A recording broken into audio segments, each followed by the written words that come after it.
I'm not pro-black. I'm not, because to me, being pro-black means defending everything black people do, even the classless behavior, simply because they're black. It means supporting every black politician, every black judge, every black public figure, even when they're trash. Okay? Okay? And you do it out of straight up racial loyalty. I'm not doing that. That's not my standard. My standard is very simple. Okay? And I don't care who I'm standing in front of. It is pro-accuracy, pro-honest, so I can maintain my integrity. You see? Because your integrity is going to stay with you longer than a position that you might hold for any particular time. But integrity means more to me than just than this tribalism.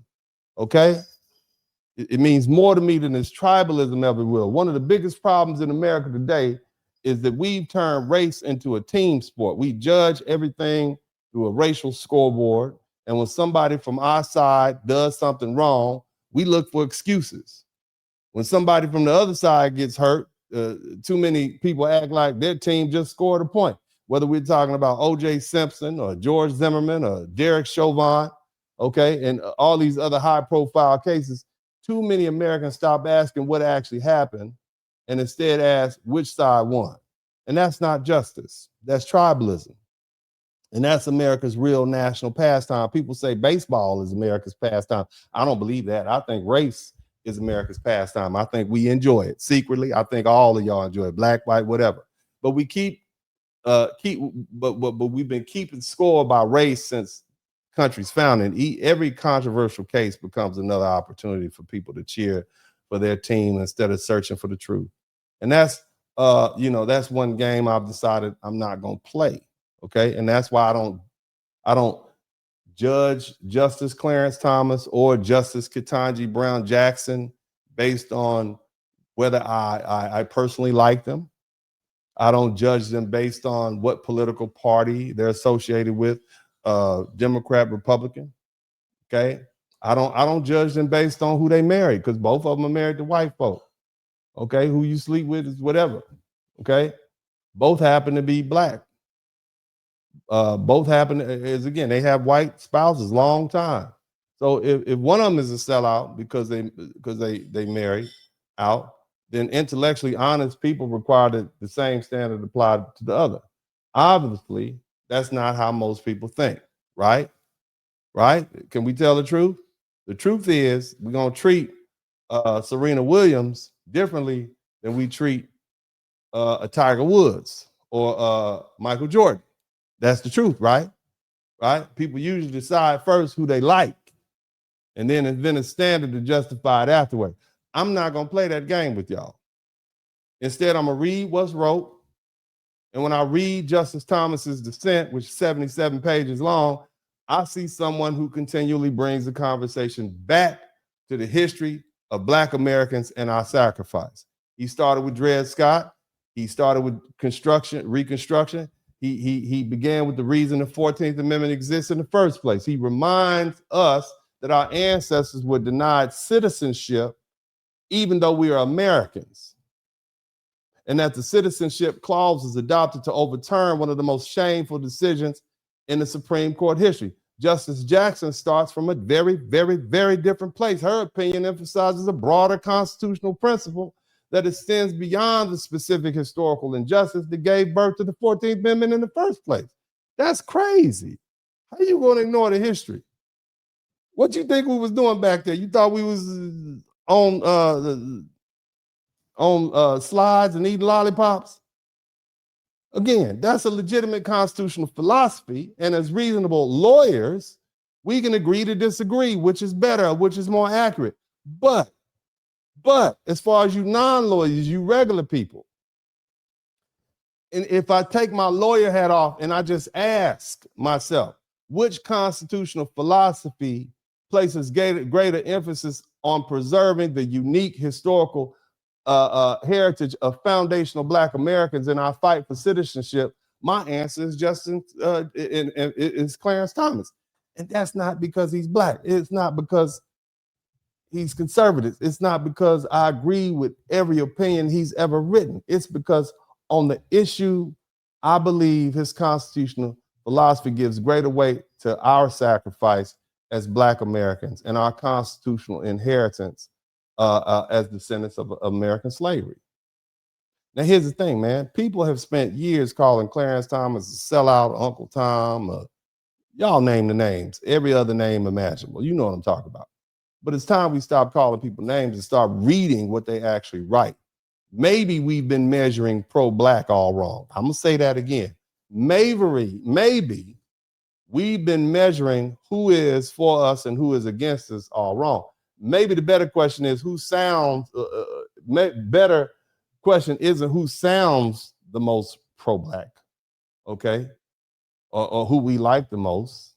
Maybe the better question is whose ideas actually do more to preserve the constitutional legacy that our American ancestors fought and died and bled to secure. You don't have to agree with Clarence Thomas. You don't even have to like the man. You don't have to like his life choices, any of that. But if you're going to criticize him, criticize his ideas, not the character, not the caricature that's been created around him, because that's not accurate. And I also think something else has to be acknowledged. For many Black feminist opinions about Clarence Thomas were formed more than 30 years ago during his Anita Hill confirmation hearings. Y'all remember that? Somebody type pubic hair in the Coke. That's what this was about, okay? And many people never changed that from 30 years ago. And those hearings became the lens through which they have viewed Clarence Thomas for the past 3 decades. And once those hearings were over, Clarence Thomas was permanently placed into the category of the other. And then people discovered that he was married to a white woman. And for many critics, that became one more reason to dismiss him without seriously engaging his judicial philosophy. And what's interesting to me is that if you rarely hear the same, you don't hear the same emphasis on the fact that Justice Ketanji Brown Jackson is also married to, has a white husband. And that tells me the issue was never really interracial marriage, was it?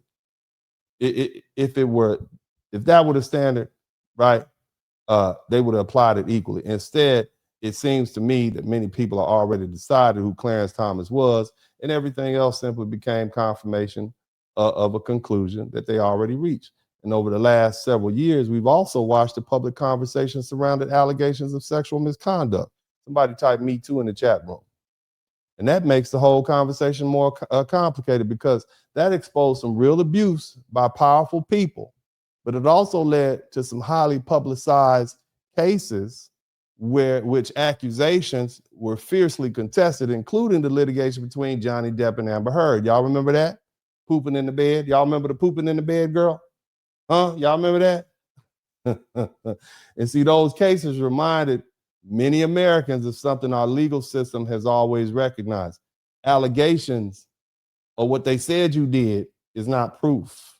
Every accusation deserves to be taken seriously, but every accused person is entitled to have the evidence examined before conclusions are reached. And I'm not trying to relitigate Anita Hill, not at all. I wasn't his lawyer. Hell, I was a kid, okay? I'm making a different point. History has shown us that we should be careful about treating allegations as settled fact before all the evidence has been weighed. Whether you believe Anita Hill or Clarence Thomas or remain somewhere in between isn't really the point I'm making today. The point is that many people stopped reading Clarence Thomas after 1991, and they stopped evaluating his constitutional philosophy on its merits. They stopped asking whether his legal reasoning was sound. Instead, every opinion he wrote was filtered through the conclusion that they already reached more than 30 years ago. I think that's a mistake. And if we're serious about being intellectually honest, then we have to be willing to set aside the personalities, the politics, the narratives, long enough to evaluate the ideas themselves. And that's exactly what I tried to do today. I didn't start by asking whether I like Clarence Thomas. I don't particularly like Clarence Thomas. Never met him, but I just don't particularly like him. But I did read his dissent, and I also read Justice Jackson's opinion. And then I asked myself a simple question. If I covered up the names of these opinions and simply read the constitutional arguments, which philosophy places greater emphasis on preserving who we are historically as foundational Black Americans and giving us our props? And for me, that answer was Clarence Thomas. That doesn't mean everyone has to agree with him. It doesn't mean every opinion he has ever written is correct. It doesn't mean Justice Jackson is acting in bad faith.